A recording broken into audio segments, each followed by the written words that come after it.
Hi, my name is Rachel Pearsall. I'm the online learning manager with the National Alliance to End Homelessness, and I am here with Jamie Podratz, who is the public policy analyst with the Arizona Housing Coalition. And we are delighted to have you here, Jamie. Would you tell us a little bit more about yourself? Sure. Thank you so much, Rachel, for the opportunity to be here and join you and NAEH in this important work. I'm Arizona Housing Coalition. We're based in Phoenix, Arizona, but serving all across the state of Arizona.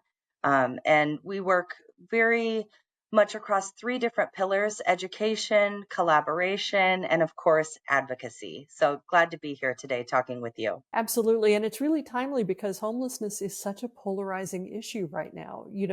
I know that your organization and ours, and in fact, most people want there to be a solution to homelessness.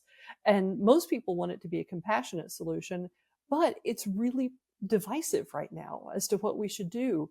How do you talk with a lot of people in your work? How do you start a conversation about homelessness in a way that'll let you have a productive conversation?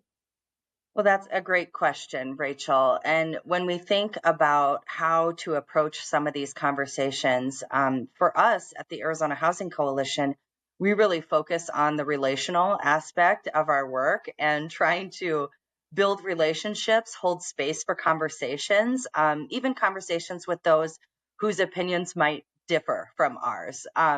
Oftentimes, we are trying to find a place to come to the topic that starts with shared values. I think there's a lot of value in kind of identifying some of the aspects of a functional community, of a thriving community that we can agree on, and then working backwards from there, talking about the different policy proposals that will lead to the outcomes that we've already agreed we want to see.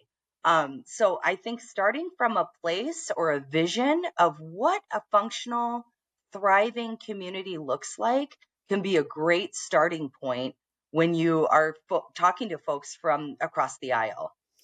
And how do you find that common ground? Like, how do you establish it? So this is where some of the those of us out there who love to research and dive into kind of what folks are saying, what's being reported on, even different committee hearings that are happening at the state legislature, for example. We will comb through that and look for what are the questions that lawmakers are specifically asking in committee hearings. What are the stories that resonated with them, either on their campaign trail or when quoted in the media? Trying to latch on to what are the things that lawmakers are telling us by the words that they're using. It's such a big part of this is listening, and it's listening in the most inclusive sense of the word. So listening when people are speaking, of course, but also listening to the messages that are being shared out, to try to figure out where a lawmaker is coming from, what are their constituents demanding of them, what sort of accountability are they hoping to achieve in terms of constituent responsiveness and responding to that. So if we can identify, gosh, this sure seems like a priority for this representative, let's speak to that. So we know that a solution to homelessness is possible. At the Alliance, we believe that that solution involves affordable housing and the right kind of robust community supports to help people stay housed. So it's simple conceptually, but it's not going to be easy. How do Right. you build buy in for something that is not going to be easy? Right. I think in a lot of ways, this process in and of itself can be frustrating because it takes time. And there is so much that can be done to kind of increase people's understanding or knowledge of not only the issues, but what are the best practices that are being used within our communities that we can point to and share how this is working. Yes, there are barriers and challenges, but let's speak to what's working. What are the gaps? And how can we bring someone alongside of us in addressing those challenges? I think there can be a lot of value in conceding the point that we need change. I think that's not to say that we back away from best practices or speaking to the importance of what we know about what works to end homelessness. But if we come to these conversations with an open mind, that allows us to have more open ears to understand what are the concerns and to really be in a place where you're coming at the conversation with data and information and district specific impacts of the work that's being done and the impact of that work not being done. So really thinking as close as we can get to their neighborhood or their home to really drive home the point that these things impact all of us. There is a cost to inaction. If we can tell that story of the way lives are transformed when these organizations that are on the front lines have the resources to get it done and the flexibility to be really responsive to the needs of the household, the individual, the family that's in front of them, that can be really helpful in terms of setting the stage for the kinds of programs we're asking for support for. So that brings up a good question for me, which is we know that on the whole, the homeless response system in the US is working more efficiently than ever. More people Mhm, are being housed. More mhm. people are being housed with the right kinds of supports. We also know that it's underfunded, and that's why we see overcrowded shelters and we see a lot of people still sleeping on the street. But a lot of people see those things and they think, oh, the system isn't working. How do Right. you talk about the successes of the homeless response system in this environment where people are really frustrated with seeing homelessness? A lot of times I will start off a conversation with kind of a level setting point about the lack of resources. We present this as a math problem. We want to make sure that we are appealing, we are presenting information that is able to be adopted in good conscience by both sides of the aisle, majority and minority party alike. So we do a lot of thinking about how to do this. And one of the ways that we do it is through that math problem I talked about. Specifically in Arizona, we have the point in time count numbers, which are, is an annual tally. We also have the homeless management information system, the HMIS tally. So we have the number of people touching the system over the course of the year. Well, let's look at the number of emergency shelter beds we have, transitional housing, permanent supportive housing. It's a math problem. We have so few available beds. We have so few available transitional housing options, so few available permanent supportive housing options, and all the other interventions that keep people stably housed. It's a math problem. We have more people that need these resources than are getting them. Also, we will cite the folks that qualify for federal housing assistance. About 1 in 4 get that assistance. So there's this continual crunch and crunch and crunch on people. And I think with the recent growing awareness that unfortunately comes with the tragedy of the lack of availability of affordable housing, more and more people are feeling directly impacted by this through having aging parents on fixed incomes who are now being squeezed, having young adult children who are exiting college or grad school and they can't afford a place to live. So capitalizing on that growing awareness and that shared experience of the crunch of housing, we've found to be helpful alongside the straight up math problem. One of the things that has never really changed for the Alliance is that we believe that someone who's experiencing housing needs access to permanent housing without having to jump through hoops first, along with whatever appropriate supports or services are going to help them stabilize in that housing. Mm-hmm. There are people who just really deeply don't agree with us about that.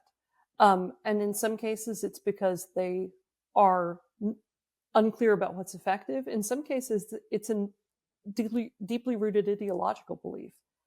How do you have conversations with those folks? How do you talk about that as a solution?